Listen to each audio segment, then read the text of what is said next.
Salute സഹോദരരെ. പുതിയ കോൺഗ്രസ് സർക്കാർ കഴിഞ്ഞ ആഴ്ച കേരളത്തിന്റെ സാമ്പത്തിക സ്ഥിതിയെക്കുറിച്ച് ഒരു ധവളപത്രം ഇറക്കിയല്ലോ. അത് വായിച്ചിട്ട് പലരും ഞെട്ടി. പത്രമാധ്യമങ്ങളിൽ വലിയ വാർത്തയായിട്ടൊക്കെ അത് വന്നു. പക്ഷെ ഞെട്ടാത്തവരുടെ കൂട്ടത്തിൽ ഞാൻ ഉണ്ടായിരുന്നു.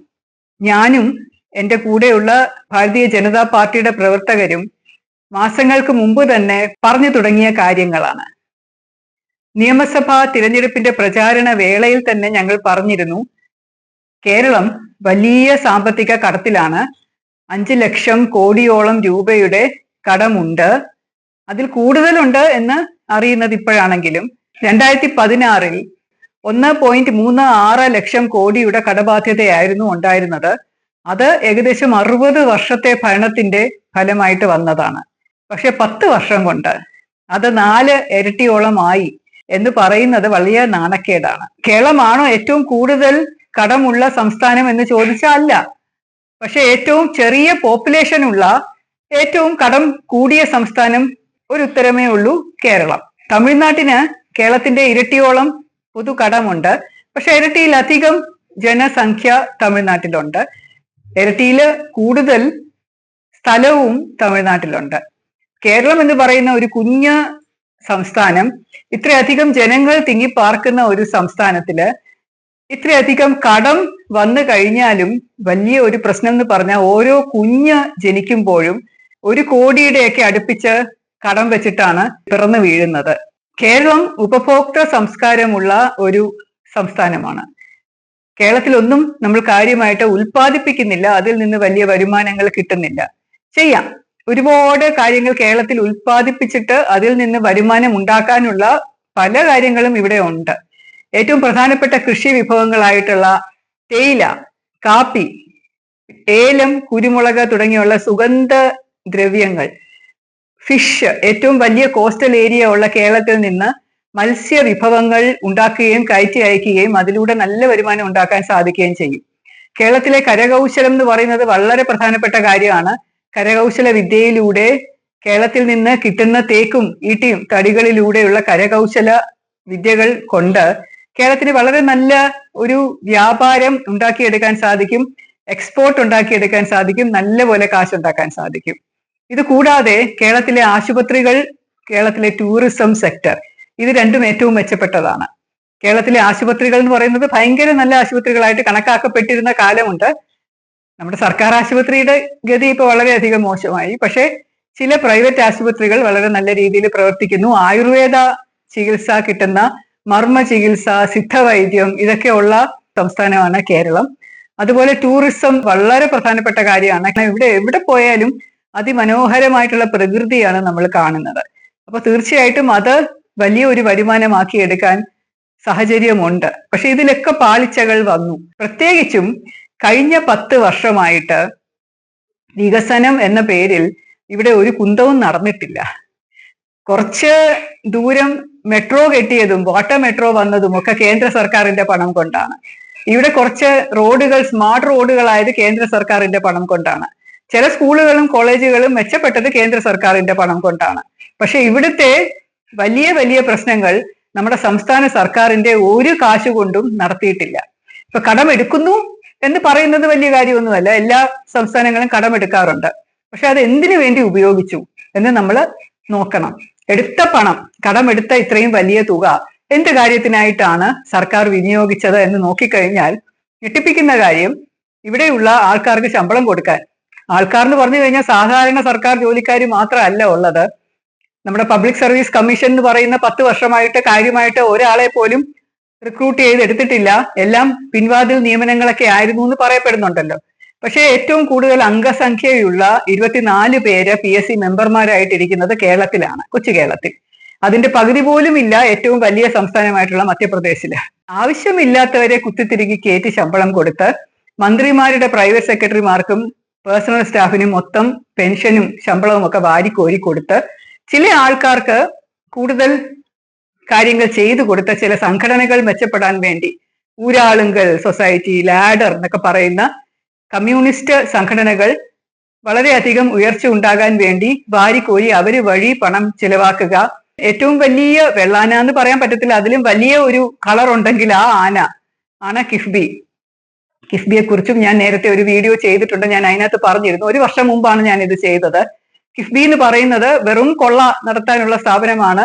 ജനങ്ങൾക്കോ നാടിനോ കേരളത്തിനോ യാതൊരുവിധ ഗുണവും ഉണ്ടാകുന്ന സ്ഥാപനമല്ല എന്ന് ഞാൻ പറഞ്ഞിരുന്നു. അതിന് വലിയ കാരണമുണ്ടായിരുന്നു. ADGP ആയിട്ടും DGP ആയിട്ടും ഒക്കെ കേരളത്തിൽ ജോലി ചെയ്തപ്പോൾ, ട്രാൻസ്പോർട്ട് കമ്മീഷണറായിട്ട് കേരളത്തിൽ ജോലി ചെയ്തപ്പോൾ അറിഞ്ഞിരുന്ന കാര്യം, ഒരുപാട് കാശ് നമ്മൾ വകുപ്പുകൾ ഉണ്ടാക്കുന്നുണ്ട്. റവന്യൂ വകുപ്പ് ഉണ്ടാക്കുന്നുണ്ട്, എക്സൈസ് വകുപ്പ് ഉണ്ടാക്കുന്നുണ്ട്, ബെവറേജസ് കോർപ്പറേഷൻ ഉണ്ടാക്കുന്നുണ്ട്, മോട്ടോർ വെഹിക്കിൾ ഡിപ്പാർട്ട്മെന്റ് ഉണ്ടാക്കുന്നുണ്ട്. ഒരു വർഷം 4000 കോടി രൂപ മോട്ടോർ വെഹിക്കിൾ ഡിപ്പാർട്ട്മെന്റ് പിരിച്ച് സർക്കാരിന് കൊടുക്കുന്നുണ്ട്. ഇത് കൂടാതെ സർവീസ് ടാക്സ് എന്ന് പറഞ്ഞ മോട്ടോർ വാഹന വകുപ്പിന്റെ ഉന്നമനത്തിനായിട്ട്, പുരോഗതിക്കായിട്ട് അല്ലെങ്കിൽ നവീകരണത്തിനായിട്ട് ഉപയോഗിക്കേണ്ട കാശ് പോലും കിഫ്ബി വാരി എടുത്തുകൊണ്ട് പോയ സാഹചര്യം ഉണ്ടായിട്ടുണ്ട്. ഇത് നമുക്കൊന്നും എതിർക്കാൻ പറ്റില്ല, കാരണം നമ്മൾ ഒരുപാട് പ്രോജക്റ്റുകൾ നോക്കി വെക്കും, പക്ഷെ ഇതെല്ലാം കൂടെ കൈയിട്ട് വാരിയെടുത്ത് കിഫ്ബി കൊണ്ടുപോകും. ഇപ്പൊ കിഫ്ബിക്ക് എന്തിനു കൊടുക്കണം? നമ്മൾ എന്തുകൊണ്ട് സർക്കാരിന് കൊടുക്കുന്നില്ല? കിഫ്ബി എന്ന് പറയുന്നത് സർക്കാർ അല്ലല്ലോ, അത് വേറൊരു സ്ഥാപനമല്ലേ. അപ്പൊ സർക്കാരിന്റെ ട്രഷറി എത്തിരുന്നെങ്കിൽ ഇത്രയും വിഷമം തോന്നില്ലായിരുന്നു എന്നൊക്കെ മനസ്സിൽ തോന്നും. പക്ഷെ എന്നാലും എല്ലാം ഒന്ന് തന്നെയായിരുന്നു ആ സമയത്ത്. ട്രഷറിയിൽ കിടക്കുന്ന കാശ് പോലും കിഫ്ബി ഊറ്റിയെടുത്ത് കൊണ്ടുപോയി വേറെ കാര്യങ്ങൾക്ക് ചെലവാക്കുകയായിരുന്നു. തപ്പിത്തിരഞ്ഞു നോക്കിയാൽ പോലും ഏതാണ് കിഫ്ബി ചെയ്തത്, ഏതാണ് വികസനം എന്ന് നമുക്ക് മനസ്സിലാവുന്നില്ല. കുറെ കല്ലുകൾ അവിടെ ഇവിടെ ഇട്ടിട്ടുണ്ട്, കുറെ മഞ്ഞക്കല്ലുകൾ ഇവിടെ ഇവിടെയും വെച്ചിട്ടുണ്ട്, അല്ലാതെ ഒന്നും ചെയ്തിട്ടില്ല.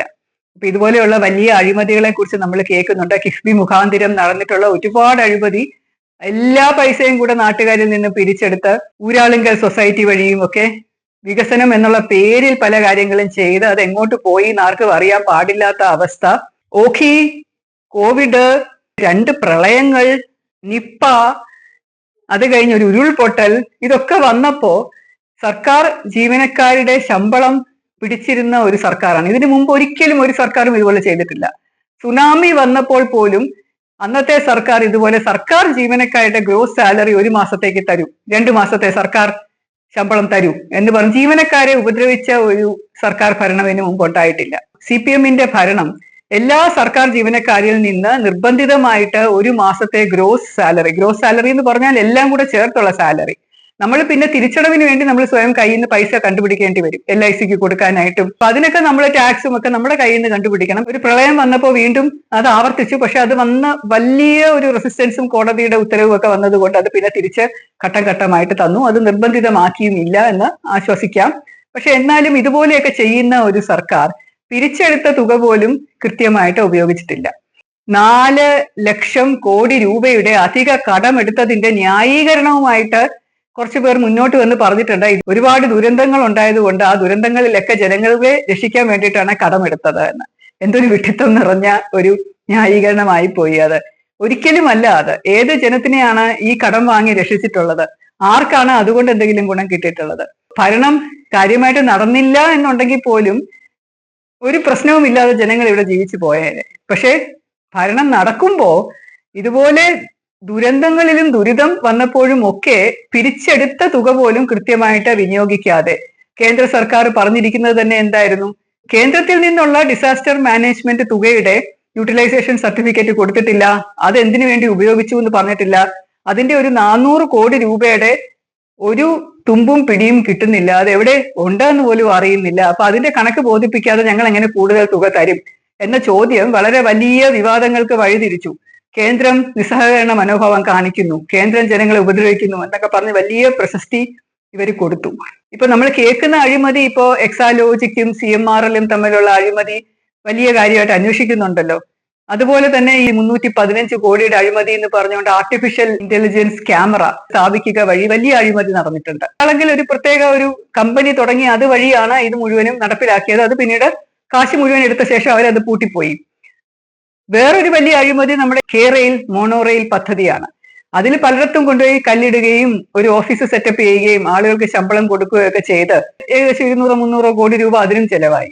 കിഫ്ബിക്ക് തന്നെ ഒരുപാട് പേരെ നിയമിച്ചിട്ടുണ്ട് അനധികൃതമായിട്ട്. ഒരുപാട് പേരെ 1.5 ലക്ഷം രൂപയ്ക്കൊക്കെ ശമ്പളത്തില് ചുമ്മാ എടുത്തിട്ട് നിയമിച്ചു.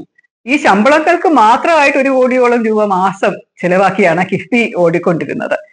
ഈ കടമെടുക്കുന്ന കാശിലെ 3/4 ഭാഗവും പഴയ കടമെടുത്തതിന്റെ പലിശ ആയിട്ടാണ് അടച്ചുകൊണ്ടിരുന്നത്. ബാക്കിയുള്ള ഭാഗം ആളുകൾക്ക് ശമ്പളം കൊടുക്കാൻ ഉപയോഗിച്ചുകൊണ്ടിരുന്നു. എന്നാൽ DA കുടിശ്ശിക, ശമ്പള കുടിശ്ശിക, പലർക്കും കൊടുക്കാനുള്ള തുക, ഇതൊന്നും കൊടുത്തുമില്ല. ഇനി ഒരു വലിയ അഴിമതിയുടെ കഥയും കൂടെ പറയാം. ഇതിനൊക്കെ മുമ്പേ 2017 നടന്ന ഒരു വലിയ അഴിമതി ഇതേവരെ ആരും കാര്യമായിട്ട് അന്വേഷിച്ചിട്ടുമില്ല, ശ്രദ്ധിച്ചിട്ടുമില്ല. കാരണം അതിനകത്ത് തെളിവുകൾ കുറവാണ്. കൂടാതെ ഒരു വലിയ വിവാദം അതിൻ്റെ ഇടയിൽ കയറിപ്പറ്റി. തിരുവനന്തപുരത്ത് ഒരു UAE കോൺസുലേറ്റ് തുടങ്ങി. അതിന്റെ ഉദ്ദേശം എന്ന് പറഞ്ഞത് കേരളത്തിൽ നിന്നുള്ള 5000 ആളുകൾക്ക് വിദേശത്ത് ജോലി വാങ്ങിച്ചു കൊടുക്കും. ഒരു വർഷം 5000 പേര് വരെ ജോലി കിട്ടിപ്പോകുന്ന, അതിനുതകുന്ന ഒരു കോൺസുലേറ്റ് ആയിരിക്കും ഇത്. വളരെ എളുപ്പത്തിൽ അവർക്ക് ഇവിടെ വന്ന് പേപ്പറുകളൊക്കെ വാങ്ങിച്ച് സബ്മിറ്റ് ചെയ്ത് ജോലി വാങ്ങിച്ച് പോകാം എന്ന ഒരു പേരിൽ വലിയതായിട്ട് കൊട്ടിഘോഷിച്ച് ഒരുപാട് കാശ് ചെലവാക്കി വലിയ ഒരു കെട്ടിടം കിഴക്കേക്കോട്ടയുടെ അടുത്ത് വാടകയ്ക്ക് എടുത്ത്, അതിപ്പോഴും അവിടെ കിടപ്പുണ്ട്, പൂട്ടിയിട്ടിരിക്കുകയാണെന്നേ ഉള്ളൂ. വലിയ രീതിയിൽ തുടങ്ങിയ ഒരു ഓഫീസായിരുന്നു അത്. അന്ന് ഷാർജയിലെ അമീർ അദ്ദേഹം ഇവിടെ വന്ന് ആ ഷേഖുമായിട്ട് ചർച്ചകളൊക്കെ നടത്തി. നമ്മുടെ മുൻ മുഖ്യമന്ത്രി ശ്രീ പിണറായി വിജയൻ ഷാർജയിൽ പോയി. അവിടെ വെച്ചുണ്ടായ ചർച്ചകളുടെയൊക്കെ പരിണാമ ഫലമായിട്ടാണ് ഇവിടെ ഒരു കോൺസുലേറ്റ് തുടങ്ങിയത്. തീർച്ചയായിട്ടും അതിന് കേന്ദ്ര സർക്കാരിന്റെ അംഗീകാരം ഉണ്ടായിരുന്നു. കാരണം കേന്ദ്ര സർക്കാരിന്റെ അംഗീകാരം ഇല്ലാതെ തുടങ്ങാൻ പറ്റില്ലല്ലോ. മിനിസ്ട്രി ഓഫ് എക്സ്റ്റേണൽ അഫയേഴ്സ് ഇവിടെ കേരളത്തിലെ ജനങ്ങൾക്ക് ഗുണം ചെയ്യുന്നതല്ലേ. ഒരുപാട് മലയാളികൾ ഉണ്ടല്ലോ ദുബായിൽ. അപ്പൊ അവർക്കൊക്കെ ഗുണം ചെയ്യുമെന്ന് വിചാരിച്ച് സാങ്ഷൻ ചെയ്തു. പക്ഷേ ഈ ഒരു കോൺസുലേറ്റിലൂടെ സ്വർണ്ണ കള്ളക്കടത്ത് മാത്രമേ നടന്നിട്ടുള്ളൂ. സ്വർണം മാത്രമല്ല, പിരിച്ചെടുക്കുന്ന വലിയ വലിയ തുകകൾ, കറൻസികൾ വലിയ പെട്ടികളിലാക്കി ഡിപ്ലോമാറ്റിക് ചാനൽ വഴി ദുബായിലേക്ക് വിടും. അവിടുന്ന് സ്വർണം ഇങ്ങോട്ടേക്ക് കൊണ്ടുവരും. ഇവിടെയുള്ള ചില സ്വർണ്ണ വ്യാപാരികൾക്ക് അത് വിറ്റ് കാശുണ്ടാക്കുക. ഇതായിരുന്നു ഈ കോൺസുലേറ്റ് ആകെ ചെയ്ത പണി. ഒരൊറ്റ വ്യക്തിക്ക് പോലും ഈ കോൺസുലേറ്റ് വഴി UAE-യിലോ ഷാർജയിലോ ദുബായിലോ ജോലി കിട്ടിയിട്ടില്ല. നിങ്ങൾ വിവരാവകാശ നിയമം വെച്ചൊന്ന് എഴുതി നോക്കൂ. സ്വർണ്ണ കള്ളക്കടത്താണ് ഈ ഡിപ്ലോമാറ്റിക് ചാനലിലൂടെ നടക്കുന്നത്, വളരെ അനധികൃതമായിട്ടുള്ള പ്രവർത്തനങ്ങളായിട്ട് നടക്കുന്നത് എന്ന് അറിഞ്ഞ കസ്റ്റംസുകാരുടെ റെയ്ഡിലാണ് കോൺസുലേറ്റിന് വേണ്ടി കൊണ്ടുവന്ന കുറച്ച് ടോയ്ലറ്റ് സാമഗ്രികൾ അതിന്റെ ഉള്ളിൽ നിന്നൊക്കെ സ്വർണം പിടിച്ചെടുത്തത്. അതിന്റെ ബേസിസിലാണ് ഈ സ്വപ്ന സുരേഷ് അറസ്റ്റിലായത്, മുഖ്യമന്ത്രിയുടെ പ്രിൻസിപ്പൽ സെക്രട്ടറി ആയിരുന്ന ശ്രീ ശിവശങ്കരൻ അറസ്റ്റിലായത്. ബിരിയാണി ചെമ്പെന്നൊക്കെ പറഞ്ഞില്ലേ, അതിനകത്ത് സ്വർണം കൊണ്ടുപോകുന്ന കഥയൊക്കെ കേട്ടിട്ടില്ലേ. ഈ CMRL അഴിമതിയുമായിട്ട് ഒരിക്കലും താരതമ്യം ചെയ്യാൻ പറ്റില്ല. അതിനേക്കാളും 100 ഇരട്ടി 200 ഇരട്ടി വലുതാണ്. അത്രയ്ക്ക് സ്വർണ്ണ കള്ളക്കടത്ത് കേരളത്തിലേക്ക് കൊണ്ടുവന്നിട്ടുണ്ട്. അത്രയ്ക്ക് കള്ള പണം കേരളത്തിൽ നിന്ന് പുറത്തോട്ട് എത്തിച്ചിട്ടുണ്ട്. ദുബായ് വഴി പല ബാങ്കുകളിലും അത് പോയിട്ടുമുണ്ട്, സ്വിസ് ബാങ്കിലും അല്ലാത്ത ബാങ്കുകളിലും ഒക്കെ. ഞാൻ ആ സമയം 2017 ഈ കോൺസുലേറ്റ് അവിടെ തുറക്കുന്ന സമയം ഞാൻ ഇന്റലിജൻസ് വകുപ്പിന്റെ മേധാവിയായിരുന്നു പോലീസ് ഡിപ്പാർട്ട്മെന്റിൽ. ആ സമയം ഒരുപാട് പ്രശ്നങ്ങൾ ഉണ്ടായിട്ടുണ്ട്, ഇതൊക്കെ റിപ്പോർട്ട് ചെയ്തിട്ടുണ്ട്. പക്ഷെ ഇതൊന്നും പുറത്തു വന്നിട്ടില്ല. ഇത്രയധികം കൊള്ള, ഇത്രയധികം അഴിമതി ഈ കേരളത്തിൽ നടന്നു എന്നുള്ളത് കേരളത്തിലെ ജനങ്ങൾ മനസ്സിലാക്കണം. കേരളത്തിൽ ഇത്രയും വലിയ ഒരു കടബാധ്യത ഉണ്ടാക്കി വെച്ചത് LDF-ന്റെ കഴിഞ്ഞ 10 വർഷത്തെ ഭരണമാണ് എന്ന് പറയാം. അതിന്റെ ചുക്കാൻ പിടിച്ച ക്യാപ്റ്റൻ, ഈ മുങ്ങിത്താഴുന്ന കപ്പലിന്റെ ക്യാപ്റ്റനായിട്ട് പറയപ്പെടുന്ന ശ്രീ പിണറായി വിജയനുമാണ് എന്ന് വേണമെങ്കിൽ പറയാം. പക്ഷേ ഇതൊക്കെ നടക്കുമ്പോൾ UDF എവിടെ പോയിരുന്നു? കോൺഗ്രസ് എന്താ മിണ്ടാതിരുന്നത്? എന്തുകൊണ്ടാണ് ഇതിനെതിരെ ഒരു അന്വേഷണം അവര് ആരും ആവശ്യപ്പെടാത്തത്? എന്തുകൊണ്ടാണ് അമ്പലക്കൊള്ള നടന്നപ്പോൾ, ശബരിമലയിൽ കൊള്ള നടന്നപ്പോൾ, സ്വർണം മുഴുവനും അടിച്ചെടുത്തുകൊണ്ട് പോയപ്പോൾ എന്തുകൊണ്ടാണ് ഇവരെ CBI അന്വേഷണം ആവശ്യപ്പെടാത്തത്? എന്തുകൊണ്ടാണ് NIA അന്വേഷണം ആവശ്യപ്പെടാത്തത്? ഇപ്പൊ ഇത്രയും നാള് ഈ 10 വർഷമായിട്ട് നടന്ന ഇതുപോലെയുള്ള അഴിമതികളിൽ CPM ചെയ്തത് മാത്രമല്ല, അതിനകത്തെ പങ്ക് UDF-ന് കിട്ടിയിട്ടുണ്ടാവണം എന്ന വലിയൊരു സംശയം നമ്മൾ കാണേണ്ടിയിരിക്കുന്നു. ഇപ്പൊ വന്നിട്ട് ഈ ഒരു അവസരത്തിൽ വന്ന ഒരു ധവളപത്രം ഇറക്കി, ഇത് നമ്മുടെ സാമ്പത്തിക സ്ഥിതിയാണ്, ഇത് വെച്ചുകൊണ്ടാണ് ഇനി നമുക്ക് ഭരിക്കേണ്ടത് എന്ന് നമ്മുടെ ഇപ്പോഴത്തെ മുഖ്യമന്ത്രി പറയുമ്പോൾ സഹതാപം തോന്നുന്നുണ്ട്, സങ്കടം തോന്നുന്നുണ്ട്, വളരെ വിഷമവും തോന്നുന്നുണ്ട്. ഇതല്ല വേണ്ടിയിരുന്നത്. ഇത്രയും വഷളാകാനായിട്ട് പ്രതിപക്ഷത്തിരിക്കുന്ന നേതാക്കൾ അനുവദിക്കരുതായിരുന്നു. ഓരോ പ്രാവശ്യം കടമെടുക്കുമ്പോഴും ഇതിനെതിരെ രൂക്ഷമായിട്ട് പ്രതികരിക്കണമായിരുന്നു. ഇതൊന്നും ചെയ്തതായിട്ട് കണ്ടിട്ടില്ല. ഇപ്പോ ഒരുപാട് വാഗ്ദാനങ്ങളുമായിട്ട്, സൗജന്യങ്ങളുമായിട്ട്, നാട്ടുകാർക്ക് കുറെ ഫ്രീ ബീസും ഒക്കെ പ്രഖ്യാപിച്ച ശേഷം അധികാരത്തിൽ വന്ന സർക്കാർ ഇനിയിപ്പോ സ്ത്രീജനങ്ങൾക്ക് വേണ്ടി സൗജന്യ KSRTC യാത്രയും, സ്ത്രീജനങ്ങൾക്ക് വേണ്ടിയിട്ട് പെൻഷനിൽ ഒരു 1000 രൂപ തുക വർദ്ധിപ്പിക്കുന്നതും പെൺകുട്ടികൾക്ക് മാസം തോറും 1000 രൂപ ഇടുന്നതും എന്നൊക്കെയുള്ള പ്രഖ്യാപനങ്ങളെ ചെയ്യാതിരിക്കുന്നതാണ് നല്ലത്. എന്റെ അഭിപ്രായത്തിൽ ഈ ധവളപത്രം ഇറക്കിയത് കൊണ്ടുള്ള ഒരു വലിയ ഗുണം എല്ലാവർക്കും ഇപ്പൊ മനസ്സിലായി, കേരളത്തിലെ കൊണ്ടത് പറ്റില്ല. ഇപ്പോഴേ തന്നെ തകർന്നു കിടക്കുന്ന KSRTCയെ കൂടുതൽ തകർച്ചയിലേക്ക് നയിക്കാൻ മാത്രമേ സ്ത്രീകളുടെ സൗജന്യ യാത്ര സഹായിക്കൂ. അപ്പൊ അതിൽ നിന്ന് ഒഴിവായി കിട്ടണം എന്നുള്ളത് എല്ലാ സ്ത്രീകളുടെയും ആവശ്യമാണ്. അതുകൊണ്ട് സ്ത്രീകൾക്കൊന്നും ഒരു ബുദ്ധിമുട്ടും തോന്നാൻ സാധ്യതയില്ല. അവർ ധൈര്യമായിട്ട് തല ഉയർത്തിക്കൊണ്ട് പറയും, ഞങ്ങൾക്ക് സൗജന്യ യാത്രയല്ല വേണ്ടത്, ഞങ്ങൾക്ക് അഭിമാനത്തോടു കൂടി കാശ് കൊടുത്ത് യാത്ര ചെയ്യാൻ പറ്റുന്നത്ര ഒരു സാമ്പത്തിക ഭദ്രത അതാണ് വേണ്ടത് എന്ന് സ്ത്രീകൾ പറയുമെന്ന് എനിക്ക് ഉറപ്പാണ്. ഞങ്ങൾക്ക് മാസം തോറും 1000 രൂപ വെച്ചല്ല വേണ്ടത്, പഠിക്കാനുള്ള നല്ല അന്തരീക്ഷം, നല്ല കോളേജുകൾ, നല്ല സ്കൂളുകൾ, സ്വയം നല്ല തൊഴിൽ കണ്ടെത്താനുള്ള സാധ്യതകളാണ് വേണ്ടത് എന്ന് പെൺകുട്ടികൾ പറയുമെന്ന് എനിക്ക് ഉറപ്പുണ്ട്. സൗജന്യങ്ങൾ വേണം, അർഹിക്കുന്നവർക്ക് അത് കിട്ടിയേ പറ്റുള്ളൂ. അവശത അനുഭവിക്കുന്നവർക്ക്, വളരെ ദാരിദ്ര്യം അനുഭവിക്കുന്നവർക്ക്, വളരെ താഴേക്കിടയിലുള്ളവർക്ക്, അതുപോലെ ട്രൈബൽ ആയിട്ടുള്ള ആൾക്കാർക്ക്, വനമേഖലകളിൽ താമസിക്കുന്നവർക്ക്, അവർക്കൊക്കെ ഒരുപാട് സൗജന്യം കൊടുത്താൽ മാത്രമേ അവർ പൊങ്ങി വരികയുള്ളൂ സമൂഹത്തിൽ. കേരളത്തിലുള്ള ജനങ്ങൾ എല്ലാവരും കൂടെ ചേർന്ന് ഒരു തീരുമാനം ഇതിലെടുക്കണം. നമ്മുടെ സമ്പദ് വ്യവസ്ഥ ഇത്രയും മോശമായിട്ട് മുന്നേറിക്കൊണ്ടു പോകാൻ സാധ്യമല്ല. കേന്ദ്രം തരുന്ന പദ്ധതികൾ ഇരുകൈയും നീട്ടി സ്വീകരിച്ച് അത് ജനങ്ങൾക്ക് വേണ്ടി ഫലപ്രദമായി ഉപയോഗിക്കാൻ ഈ സർക്കാർ മുൻകൈ എടുക്കണം.